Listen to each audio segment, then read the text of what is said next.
Kasmabad action committee की जानिब से ग्रीन बेल्ट वाधवा रोड तोड़े जाने समेत करप्शन के खिलाफ नसीर नगर चौक पर अलामती भूख हड़ताल की गई।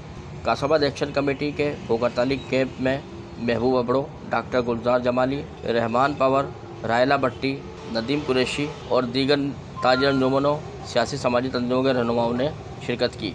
इस मौके पर रहनुमाओं का कहना था कि वाधवा रोड को तोड़कर करीबी दुकानदारों और इलाका मकीनों को परेशान कर दिया गया है, जबकि ग्रीन बेल्ट को पहले तबाह किया गया और अब इसकी दोबारा तामीरात की आड़ में करप्शन की जा रही है।